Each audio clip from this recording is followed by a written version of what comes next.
नमस्कार शेतकरी मित्रांनो, बंधूंनो, मी राजभाऊ उगले। आज 12 ऑक्टोबर मित्रांनो, आजचा दैनिक हवामान अंदाज आणि बंगालच्या उपसागरावरील ज्या लो प्रेशर सिस्टीम विकसित झालेल्या आहेत, या लो प्रेशर सिस्टीमचा महाराष्ट्रावर कुठल्या कुठल्या जिल्ह्यामध्ये या सिस्टीम परिणाम करणार आहेत त्या संदर्भातली माहिती आपण सांगणार आहोत। त्यामुळे व्हिडिओ शेवटपर्यंत पहा मित्रांनो। हा महाराष्ट्राचा एक नकाशा आहे। आपण साधारणतः या बंगालच्या उपसागरातील लो प्रेशर सिस्टीमचा दक्षिणेकडील राज्याच्या दक्षिणेकडील भागात परिणाम होणार आहे, म्हणून या ठिकाणी मी तुम्हाला महाराष्ट्राचा दक्षिण भाग दाखवणार आहे। यामध्ये मित्रांनो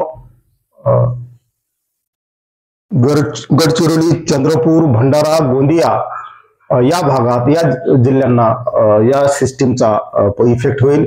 त्यानंतर नांदेडचा दक्षिण भाग असेल, यामध्ये लातूर आहे, धाराशिव आहे, सोलापूर, सांगली, कोल्हापूर, त्यानंतर सिंधुदुर्ग, रत्नागिरी, महाराष्ट्राच्या दक्षिणेकडे जे छोटंसं राज्य आहे गोवा, सांगली, सातारा, या सर्व दक्षिणेकडील भागात राज्याच्या या बंगालच्या उपसागराचा लो प्रेशर सिस्टीमचा परिणाम होईल। मित्रांनो, फार घाबरण्याचं कारण नाही।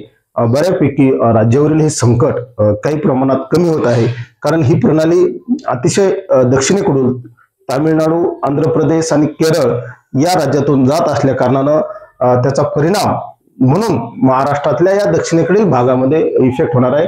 फार काही घाबरण्याचं काम नाही। बीड असेल, परभणी असेल, अगदी जालना, अहिल्यानगरचा दक्षिण भाग, पुणे दक्षिण घाटावर थोडासा इफेक्ट राहील। याचं कारण आहे की अरबी समुद्र हा घाटावरील इफेक्टसाठी कारणीभूत राहणार आहे। या सुमारास अरबी समुद्रावर सुद्धा एक लो प्रेशर सिस्टीम बनत आहे। अशा रीतीने मित्रांनो राज्यातील संपूर्णपणे हे वातावरण राहील, त्यामुळे फार काळजी करू नका। याचे अपडेट आपण वेळोवेळी घेत राहू आणि येणाऱ्या आणखी 2 दिवसानंतर तुम्हाला एक स्पष्ट हवामान अंदाज या प्रणालीबद्दल आपल्याला व्यक्त होईल, हिचाही अंदाज आपण व्यक्त करू। धन्यवाद, नमस्कार।